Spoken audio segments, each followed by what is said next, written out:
Hello, my name is Jedi Gill, and I'm going to be making a quick guide on how to install the Myth speaker frame kit on your Stern machine. I'm going to be doing it on both of these machines, but the one I'm going to use, for example, will be the Godzilla.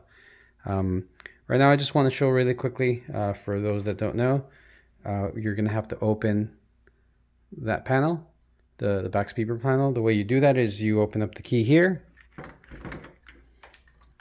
And your key should be right here. You grab the key and we're going to open that panel.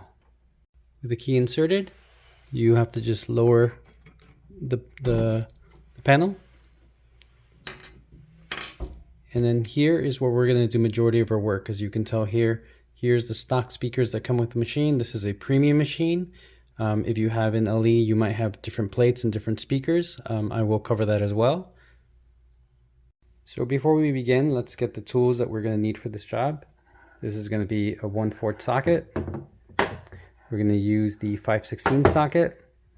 This is good to cut some wire or zip ties if you need to, because the kit does come with some. And then a Phillips screwdriver, a small one. And then I actually found this to be useful. This is also a 1/4 socket, but it's just a little bit deeper, and I needed it to get to some screws. Those are our tools.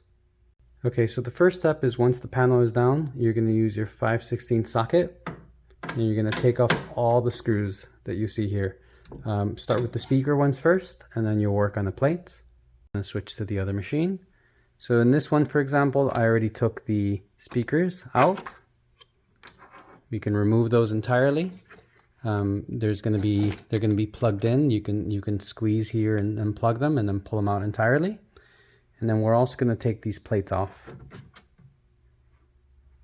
When you do that, if you have a premium, for example, or a LE, you're going to see this foam. You could take this foam off. And then you could take these little plastic tabs off. These are just kind of like little spacers. Okay, take both of them off. If you have an LE model or you have speaker plates for bigger, it'll be these. One thing I did forget to mention is you'll need your Phillips screwdriver, and you will need to take off the screws that come out of the that are connected to the screen of the pinball machine. So make sure you take those off before you pull it off. You'll notice immediately you can't take them off. Normally there's like a little sticker right there if you want. You'll see them on this one, and it'll help you see where the screw is at. Okay. So I've already installed the kit, but I'm going to walk you through most of it. You'll see it's already finished on the right side, but we're going to cover the one on the left side. So when we begin, the first part that I would recommend is, if you have a premium, you should already have this foam. If not, you'll have to order this separately, is to put this foam down. The benefit of the foam is it creates more like a blurry effect a little bit. So when the flames kind of go, it just gives it a better effect. Not to mention when the machine is off, you don't see these 3D printed things as clear. It almost looks like it's just black, and it just looks nice. It's a cool effect. If you want it to be clear, then I would recommend not using it, but I think the better effect is with them on. So that's the very first step, to put the foam on. Then the very next step is to put the left for the left side and the right for the right side speaker plate on. I actually made a mistake with this, and this is one of the reasons I'm making the video. You see where it says left there? I was really confused as to how this piece went in. I thought the picture wasn't very good. So there's actually like a ridge in here where this plate fits perfectly on there. I initially couldn't tell in the picture, and I was accidentally trying to put it on this side, and if you could tell, it doesn't fit. It doesn't have a ridge where it digs into. They give you a little bit of a circle to hold it in place. I thought that was fine, but you could also use masking tape, which is what I did. I just thought it held it a little better, and that's what I ended up using. But they include it in the kit. I just used electrical tape. So we're going to put this down carefully. So when you put this plate in, you have to put it on the 4 screws that are there. One thing you really have to be careful about is that the previous bracket, if you notice, let me show you. For example, this one where it says the little arrows there, they would screw into the monitor, right? But the new Myth kit, because the lights are in the way where the screws normally would go, it doesn't work that way. So what they're planning to do is, if you see this little plastic bracket there, and then a bracket here, their goal is to basically hold it this way and hold it down that way, And then when you tie the screws down, that's actually what's going to hold the screen in place. So it won't be the screws that are holding it in place. You have to make sure. So initially when you put this on, it's a little bit tricky. I would just move the screen up and down a little bit. It will move a little bit, but try to put this in between and on both sides. You know, you could tell there on that side, it's on that side of it, and this on the other side. So that holds it tight this way, and then this piece sticks out, and that'll hold it down. So when you screw this down, it'll hold the whole screen down, and that'll be for the both sides. So just keep that in mind. And as you could see, I am using the stencil that they created where it's the buildings. It's on the other side. You could tell it's forward, and this will ensure that you can't see it when it's off, and it'll have that cool blurry effect. The other thing I think I like the foam is the stencil has a little bit of reflectiveness. I think you would notice that on the outside, and I just don't think I like the way that looks. It just breaks the illusion a little bit of a building. It looks more like a plastic. A good pro tip is, here are the screws that I took off from the machine when I took off the speakers and the panels. I like to organize my things in a way so that I know exactly where they go. As you can tell, those are the center where the speakers go. These screws are the frames. And so for this kit, by the way, you have these frame standoffs. So we're going to put these on, right? This one, if you could see, it goes on the bottom left. That's where I had designated it before. And we're going to finger tighten, screw them on first. Okay, you're going to do all 4. We'll do that right now. So now I've finger tightened these. The reason I ask you to finger tighten them right now is because before you put them in firmly, these back ones, what they want you to do is they want to make sure that you push onto this before you tighten that. The reason you want to do this, you could tell from the hinge there, there's still a little bit of play.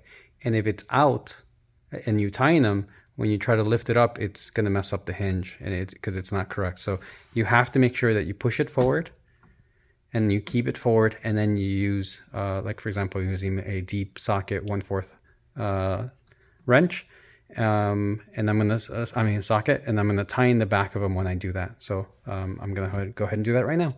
Thanks. Okay, so I tighten the screws by pushing this, tying the back ones first to hold it in place. They do warn you not to over tighten it because this is made out of 3D printed material and you can crack it. They won't warranty that, so be careful. I also disconnected this temporarily, so I didn't want to confuse you as a step ahead of time. So the next step after this is an optional piece, and that is the panel.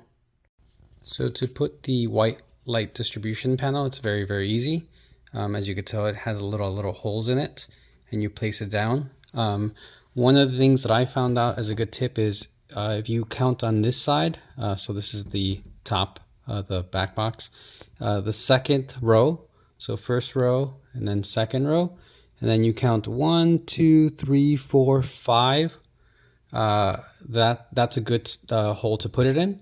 And the same thing on this side, wherever that lands, and then that one lands on the second one that way, that's where you push it down, and these will kind of just find their little hole on their own.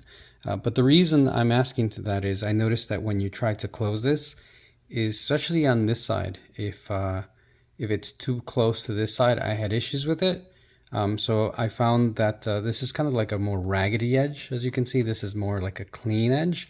I found that it's easier to have the clean edge on the outside. So it ends perfectly with this. So yeah, that's my recommendation on putting this on. The point of this panel, by the way, is so that when the lights are shining, it kind of shines off of it, and it creates this illusion where the lights are almost like in the center, which is cool because you can't get that effect without it. So it's really, really useful. But yes, that's my tip on putting it on. Just press it down. I will tell you that when you push it down, you do have to hold this since you only have one of the wires holding it. Just don't push too hard on it. You wouldn't want to twist the hinges or anything like that. But that's it. Just push down really firmly, push it all the way, and you should be good to go. Okay, on to the next step. So the next step is the speaker panel that you're going to use. I'm actually going to upgrade my speakers, so I'm going to be using the 5 1/4 speaker bracket, but you may also have the stock one, which is the 4-inch speakers. I think it's 4 1/4 or 4-inch, I'm not sure. You could use either one at this point, but I'm going to be going with the other one for right now. Just make sure, I will tell you, it's very, very tight, so make sure you press down on these all the way. Make sure this panel's press down as much as you can, because when these speakers stick out when you try to put the screw on, you'll notice there's not much bite left for the nuts to hold on to. So you have to make sure that's on. Again, the only reason this panel is on there is to hold the speakers. That's why you want this on there. At this point, it's not. And then with the bolt holding this down, it's also going to hold on the entire unit for the light kit as well as the screen, because now, like I said, this is putting pressure on it and that's going to be holding the screen down. And you could tell it's close to the finished product on that side. Okay, let me do that. This is with the speaker panel on. As you could tell, there isn't very much room. You could see that the thread, there's not much left. It's very tight. I actually took the spacers off because I find it, I'd rather have a little tighter grip than not. And I really don't care about scratching this panel. It's not like it's going to scratch much. It's still going to hold very well. The only difference, by the way, between the left and the right is that the right side of the speaker does have this ground that you have to connect to on this side.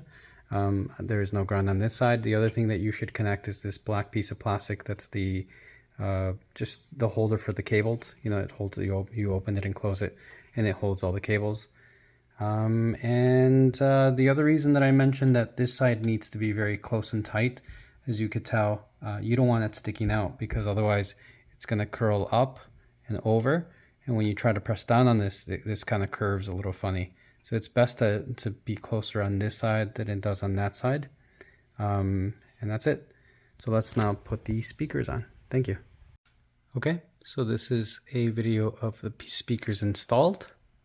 You'll see that they're installed here. I put these spacers in here just because I don't like these to be flush against the metal.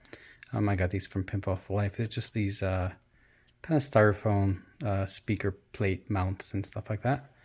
And then you just screw them on. They don't need to be super tight when you put them on. So one thing that I wanted to show you, the other thing that I attached already, on the left and the right speaker lights, you'll notice that I attached this wire. I put them here. Here's the wire that I used for the left, and as you saw, the left is much shorter, which is why you're going to connect there. By the way, I use the 5/16 for all the screws on this side. And then on the right hand side, we'll be using the longer speaker wire. We're going to connect it from here. We're going to feed it. Here's a place where you can put a zip tie to it. That's why I got my little crimpers to cut the zip tie. And also what you're going to do is you're going to connect the speaker wires. The speaker wires, as you can see, it's this wire, it's this gray one. It connects to this Molex connector. There's only one way to connect it. Mine's turned from gray to white because these are aftermarket. But you'll have a connection like this, and it goes here. And then I just like stuff it in there. It's nice and neat out of the way. The other thing that we're going to connect is this power adapter, this power module. And where this connects, actually, this connects in this connection there. Let me show you. Let me go on the other side so it could be very clear. It's already connected. You could see the connector type, and it's connected like this. And it goes, let me zoom in. Goes in right there. I think they call it the CN6 connector module. You just push it in there. So you connect this in there, and I feed it through all these nice little wires. As you can see, it's connected here, and this is all going to go into this brain module here. And it looks like this when it's not connected. Okay, this is the advanced control unit or control box, and the only thing you see here that you need to learn is here's where the power button, the power supply goes into. You could see it's connected there. And then it's got some other cables that come out of it. Those are for underglow lights and some other things on it. I'm not using those at the moment. But you do see those two connectors. And that's where your left and right speaker light kits are going to connect to. If you actually look at the box, you're going to notice on here that it has an L and an R. And so obviously the R is where you're going to connect the right one. And then the L, the R for the right one and the L for the left one on this side. Okay. Another cool tip that I did is I actually found that you could use this little plastic holder for the wire holder, and then that one for the other cables that you're not using to hold it up. The reason I find that useful is so that when you need to program this and you have it up, and you lock it in place, you can push the buttons, and there's a display there. It's a very, very small display, but as you're pushing the buttons, you're actually going to be able to see the different effects on the fly. If you had this down below, you won't be able to see it, and it's just kind of annoying to have it back, halfway and try to open it. Another big tip, by the way, about closing this, that it's very, very tight, as I mentioned. It's best if you have this plastic bracket pointing this way instead of that way, because as this pinches upward, it likes to push back here, and then I noticed it likes to push on this plastic here, because this is so much thicker now than what it used to be before, this little plastic here. Okay, so what they recommend on their website, they tell you that make sure that the pointy end of this nut is not pointing thatward, that it's flush, it's flat on all of them, and that's just to make sure that when you pick it up, it's not going to hit. I actually didn't see much of a difference, but they do recommend that because everyone's machine is slightly different, but I'm going to recommend that you look into that. Okay, and I think that completes the install, so it's just time to power it up. Let me show you what it looks like. So as you can see, as it powers on, you immediately start seeing the flaming light kit. It looks really, really pretty. And then, as I mentioned, here's the control box where you can press a button and you can control the different settings on it. I won't be going into that. I think you could figure it out. It's very basic settings. Basically, you can control how tall it goes, how much brightness. You want the color to be, just different aspects of it. And that's it. Oh, make sure you put the glass back on there when you're done. So this is what it looks like when it's finished. As you can see, the flaming light kit looks really, really nice. I've already covered the top glass. Before you do that though, as I mentioned, it's best to have it open and then configure it how you like. I did make mine a little brighter, and I made the flames go a little bit higher. There's so many little settings on it. You could put little stars and a bunch of cool stuff on it. As you notice, the little foam kind of makes it a little bit blurred, so it looks just like a cooler, nice effect. But I guess that's it. I hope you enjoyed this install. That's my little custom topper that I made. I'm not trying to make a big channel out of this. I'm just trying to help someone out because I ran into some issues and figured them out, and I thought I'd repay the favor since Pinsight has been so nice to me. Thank you very much, guys. Take care. Enjoy. Bye.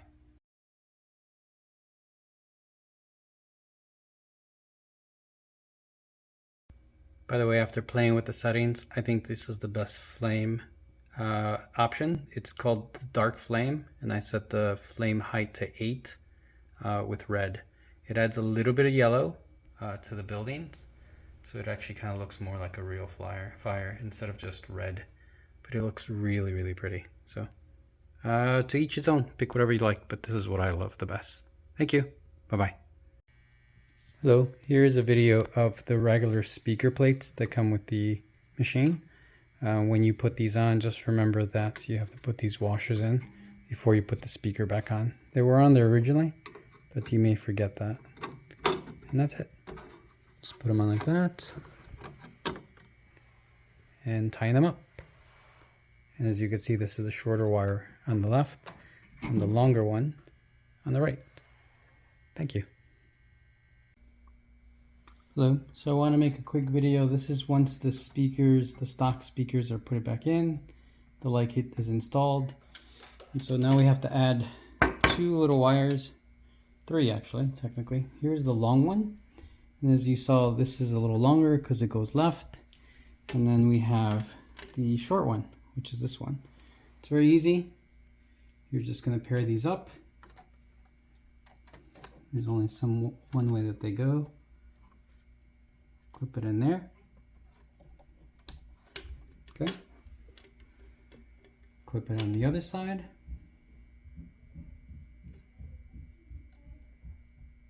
Okay. Done. And we're going to run it through this little channel that we have here that we created. And the same thing for the other one there. Okay. And then after that, we're going to have to supply power to the basically the brain of the operation. So here's the CN6, As you can see here, it's empty right now. We're gonna plug it in. It's very easy to do. Just look at the side that has the little lip in, and that's gonna clip on this side. So the CN6 is on the right side. Click it in there, plugged in, and then just channel it up here.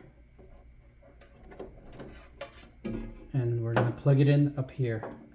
I'm just gonna hold it here temporarily. Okay. And then the same thing for these.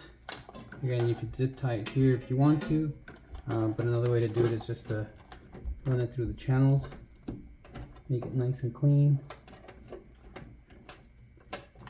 And the same thing for this side. Okay. Now let's get that other piece. Here's the advanced control box that we're going to connect. And so like I mentioned, the left speaker is on the L, the right speaker on the R. So you can do that right away now. Here's the right one. We're going to bridge this connection here. That's the R, and then the L on the other side. And there's only one way they can go in. I think it's pretty obvious once you see it. Just push in and it clips. And that's pretty much it. We just have to hold it up here. Like I said, I use this little plastic holder to keep it nice and steady. And then I just apply power to it on this side.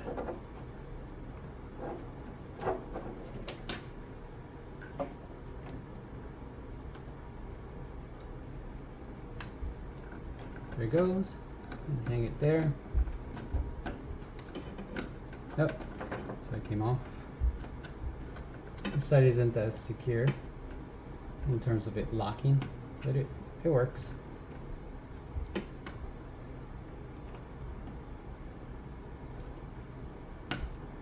Okay. And there you go. It is fully installed. We can power it on. You can clean up these wires if you wish, if you want to zip tie them or however you want to do. But you're pretty much set. Thank you. So I've completed the install on my Deadpool now, and this is why I said it's best to have the controller up here. So here you can change, like for example, the pattern. I'm going to go into the pattern. You can go up and down to different things if you want to sync it to the music, or full sync, just different settings that you could do. Colors, if you want to change the colors, you know.